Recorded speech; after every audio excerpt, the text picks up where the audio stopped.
Voilà la troisième et dernière partie de cette émission, au cours de laquelle nous parlerons du programme de ce mardi 16 août, toujours à propos des Jeux olympiques de Rio. Le plateau, avant cela, je voudrais juste vous rappeler que Bilal Nedman est toujours avec nous, le grand Bilal, passionné de foot que je vois partout sur le terrain de foot. Il y a Lassana Camara aussi qui a suivi l'Euro, qui était comme un petit fou partout sur les stades. Et puis bien sûr, Pauline Ekambi, elle, eh bien, le basket. Je suis pas partie. Dès qu'elle voit un ballon de basket, eh bien, elle devient... Et la question est très simple. Pour améliorer les performances, qu'est-ce que vous voulez dire aux autorités de nos pays, tout le continent africain en particulier, y compris aussi la Mauritanie, n'oubliez pas.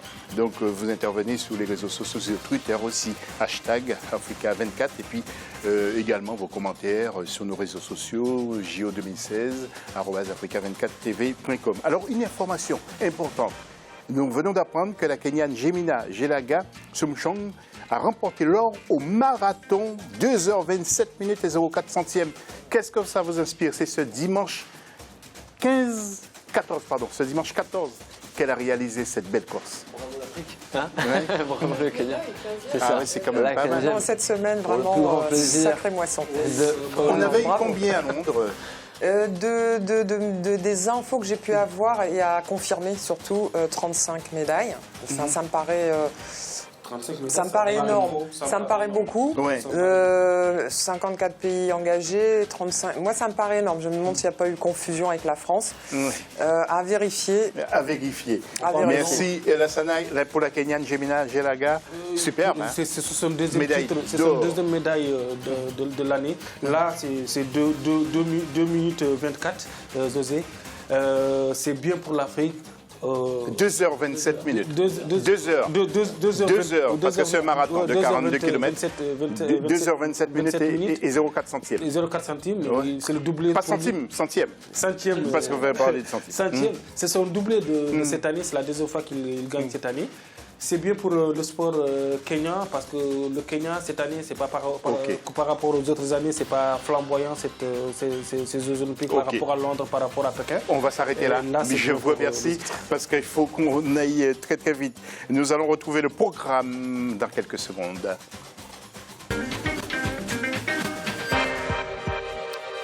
Un programme développé par la rédaction.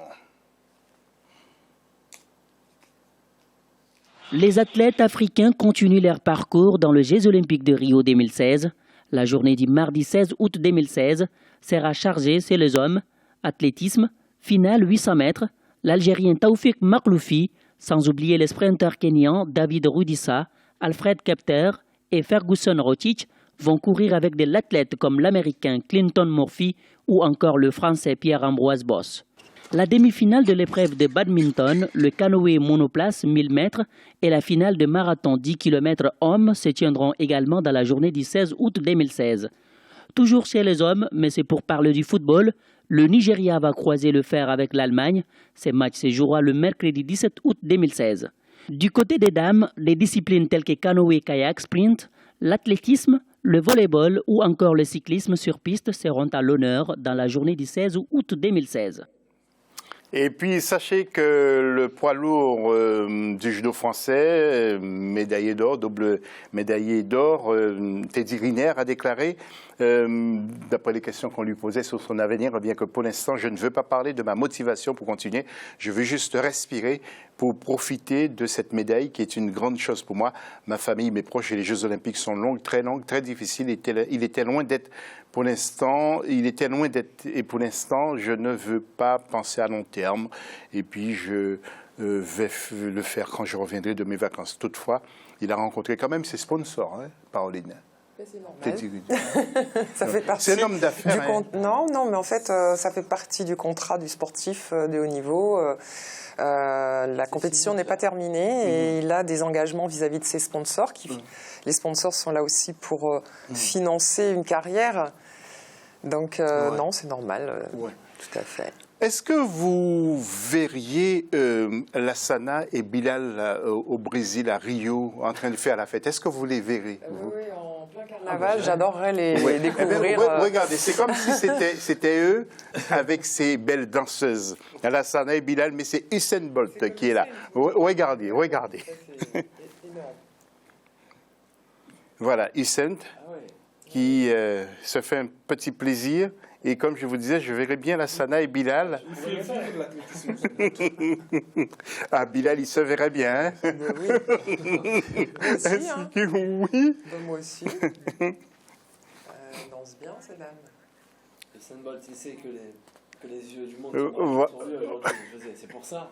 Alors voilà ce qu'il fait. Exact. C'est l'ambassadeur par excellence de l'athlétisme. Il est obligé aussi. Le dopage, ça vous fait peur ou pas? Le dopage, oui. Dans ces JO. Moi, le dopage, ça me fait peur parce que ça tue le sport en règle générale. Et ça le tue. Et ça, que les amoureux que nous sommes, nous, voilà, qu'on back un peu les résultats que l'on pourrait avoir sur les Jeux Olympiques, qu'il y ait une baisse de la fréquentation, justement. Ça a été aperçu, bon, il n'y a rien à voir. On passe du coq à l'âne, mais sur le Tour de France, on a vu que voilà, la fréquentation avait baissé. Bon, aujourd'hui, on essaye quand même de la refaire venir. Et c'est pareil pour les Jeux Olympiques. Le dopage est quelque chose à enterrer quoi, et à oublier. Dès l'instant où il y a tricherie, surtout si cette tricherie est organisée comme on soupçonne la Russie et d'autres pays, ça fausse tout ce qui joue dans ce sport-là, ça fausse les journalistes qui sont derrière en train de commenter les performances de ces sportifs, ça fausse les téléspectateurs, ça fausse les amateurs de tous les sports qui sont gangrénés par ce dopage. Oui. Pauline, vous avez eu des contrôles, vous, pendant votre carrière? Moi, j'en ai eu un seul, mais c'est vrai que le dopage est un fléau qu'il faut vraiment définitivement éradiquer du monde du sport. C'est vrai que ça fausse, mais ça frustre aussi les athlètes, puisque j'ai vu qu'une athlète, celle qui a gagné le 10 000 éthiopienne, on lui a restitué sa médaille olympique de Londres, qu'elle a acquise à Londres, en juin dernier, avec sa médaille du mondial 2011. Donc ça n'a pas la même saveur, ça n'a pas le même goût, et ça frustre aussi les athlètes. Et c'est aussi très dangereux pour la santé. Donc oui, j'aurais préféré, j'aurais aimé, je n'ai pas bien compris la position du CIO, qui aurait pu taper un bon coup et qui a préféré que chaque fédération internationale gère donc le problème. Moi, je pense que tout le monde doit s'asseoir autour de la table et vraiment éradiquer ce fléau. Et justement, la radiation aux suspensions à vie des athlètes, on en parle auprès du CIO. Écoutons le directeur de la communication au cours d'une conférence de presse. Écoutez ce qu'il a dit.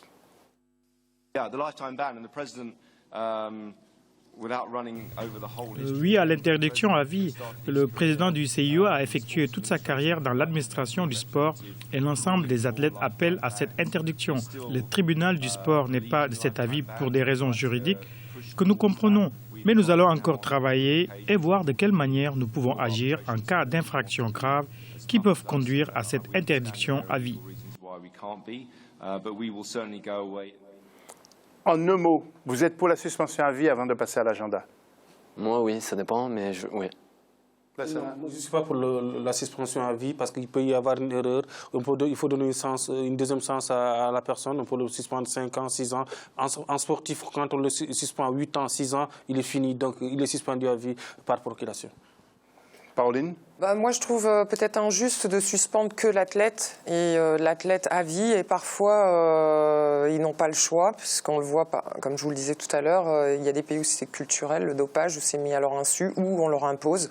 Et donc, c'est pas qu'à l'athlète de payer tout seul, c'est aussi à son entourage. On l'a vu aussi, je donne le cas de Lance Armstrong, hein, c'était quand même toute une équipe autour, médecins, managers, etc. Et l'athlète ne doit pas payer seul et à vie. Ok. Merci beaucoup, Madame et Messieurs. L'agenda maintenant de ce mardi 16, nous aurons dans un premier temps du handball féminin avec les quarts de finale, du volleyball aussi à partir de 13h GMT. Hein. Ça va très très vite, je trouve que ça défile très vite. Non, c'est l'agenda du 14 et moi je voulais le 15. Je me disais bien quand même que ça allait être très vite. Alors je vous dis en clair, hein, donc pour cet agenda du mardi 16 août, donc il y aura du handball, il y aura du volleyball, il y aura aussi du cyclisme, du basket, de la boxe aussi, que j'aime bien moi, j'aime bien la boxe. Et puis il y aura le basket avec donc la 5e journée, du handball encore avec le groupe A, Croatie-Tunisie, et puis de l'athlétisme, donc concours de hauteur, il y aura du javelot, il y aura la longueur, il y aura 400 mètres haies, il y aura du 200 mètres, du 1500, du 5 mètres, de la perche, du triple saut. Bref, de quoi passer d'excellents moments devant la télévision ou bien à Rio si vous êtes au stade de Maracana. Nous allons partir sur notre continent d'ici quelques petites secondes.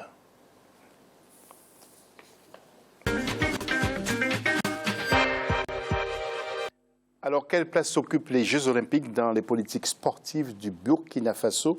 De nombreuses problématiques liées justement au développement de l'athlétisme sont également au cœur des débats de cette édition, alors des Jeux Olympiques principalement. Alors parmi celles-ci, la place qu'occupe cette compétition dans les politiques sportives des pays du continent.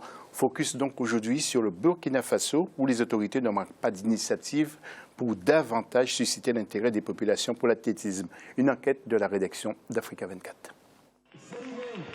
Introduit en Afrique au cours des indépendances, notamment dans les années 60, l'athlétisme au Burkina Faso, comme dans bon nombre de pays africains, a enregistré une nette évolution dans sa pratique depuis au moins 2 décennies. Tout comme il a montré ses bénéfices en contribuant à révéler le pays au plan international et en créant certes des milliers d'emplois, il a aussi donné lieu à la mise en place d'institutions visant à mieux l'organiser. Depuis, des efforts sont consentis de part et d'autre, de sorte à faire valoir l'athlétisme burkinabé dans les rendez-vous sportifs les plus prestigieux du continent, mais aussi de la planète, à l'instar des Jeux Olympiques. Toutefois, en dépit du grand intérêt qu'ont les autorités pour ces Jeux, les athlètes burkinabés se trouvent tous les ans confrontés aux mêmes difficultés, si bien qu'il n'est pas un leurre de se poser la question de savoir quelle place est accordée à ces Jeux dans les politiques sportives du pays. Dans la politique sportive de Burkina, nous visons l'élite. Et qui parle d'élite parle des Jeux Olympiques. Parce que au finish, quel que soit ce qu'on va faire, si c'est des compétitions, des compétitions que vous visez la performance. Cette année, 5 athlètes burkinabés se sont qualifiés aux Jeux Olympiques de Rio au Brésil. Un groupe qui porte l'espoir d'un pays, selon le Comité national olympique. L'athlète qui s'est qualifié sur performance étant ici, c'est un judoka, c'est exceptionnel. Et nous allons donc, dans ces jours-là, le mettre au vert pour qu'il se prépare davantage. Voilà, c'est pour dire que les conditions techniques y sont. Je pense qu'ils ont bénéficié de notre attention pour pouvoir se qualifier. Qu'à cela ne tienne, la plupart des athlètes préparés au Burkina Faso ont manqué de se qualifier pour les Jeux Olympiques de Rio. La moisson n'a pas été bonne et c'est quasiment le cas pour beaucoup de pays du continent. Seule la Côte d'Ivoire dispose en effet d'une dizaine d'athlètes qualifiés. Pour autant, le cap du travail bien fait entend être consolidé pour les Jeux prochains. Avec des athlètes à l'énergie débordante, il suffirait simplement que les conditions soient véritablement réunies pour de meilleurs résultats. Foi d'athlètes. Ça va plus ou moins, mais sachez qu'aucun pays ne va mettre des athlètes d'autres pays dans les bonnes conditions, plus que les propres athlètes. Voilà. Donc il faut reconnaître ça, c'est la vérité. Donc nous qui sommes là-bas, nous nous battons comme nous pouvons. Nous connaissons tous comment ça se passe au niveau national, au niveau de l'organisation et tout.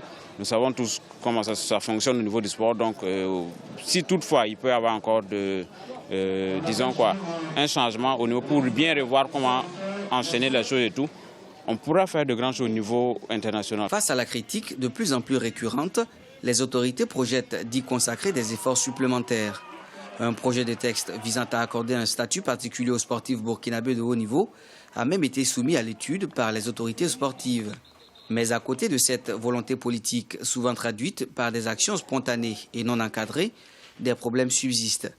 Face au football, qui est à l'évidence le sport le plus soutenu, l'athlétisme reste moins développé en raison du manque d'équipements sportifs et d'infrastructures adaptées pour la préparation des athlètes.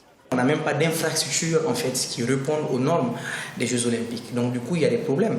On a un palais des sports, on a un stade où il y a l'athlétisme, mais on n'a pas d'annexe. On n'a pas de salle annexe pour permettre à ce jeune de se préparer convenablement, de se préparer à moindre coût. S'il faut tout le temps aller en Europe, aller à Abidjan, aller au Ghana ou bien aller un peu en Afrique du Nord pour se préparer, après il n'y a pas de moyens, donc ils ne peuvent pas y aller. Les Jeux Olympiques sont un rendez-vous de haute importance pour les autorités burkinabées. Même si l'on dit de la pratique du sport qu'elle est en baisse au pays des hommes intègres, tout montre cependant à croire que les populations ont encore plus d'intérêt pour les disciplines sportives.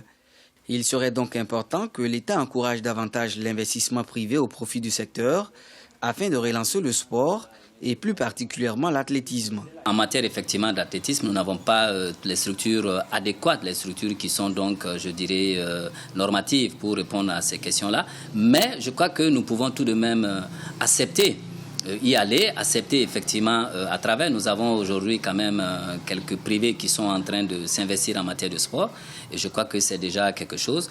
La place des Jeux olympiques dans les politiques sportives burkinabées n'a pas cessé de s'affirmer depuis la première génération d'athlètes. Après une récente période de transition politique, les nouvelles autorités veulent en finir avec les nombreux problèmes que connaissent les différentes fédérations sportives.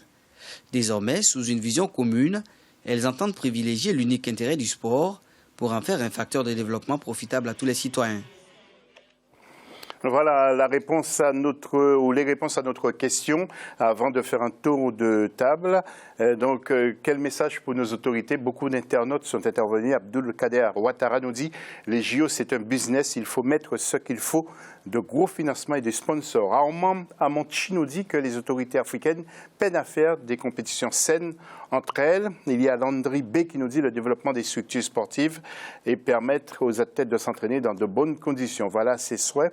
Et puis Cheikh Habib qui nous dit l'Afrique est riche, mais nous avons un problème. Nos dirigeants manquent de volonté. Pour eux, la priorité, c'est la politique. Messieurs, vraiment, nous avons une petite minute, 30 chacun, même pas 20 secondes. Ne pas donner la politique, mais surtout être dans l'évolution et pour faire amener des médailles et du succès à ces équipes. Là, ça n'a vraiment quelques secondes aussi. Travail, organisation, l'Afrique, avec les moyens du travail, nous aurons des médailles. Pauline? Une vraie politique de développement du sport pour tous, investir sur les infrastructures, développement économique, sponsoring et mettre les athlètes dans les meilleures conditions et de pérenniser les résultats et non pas faire des one-shots. Voilà.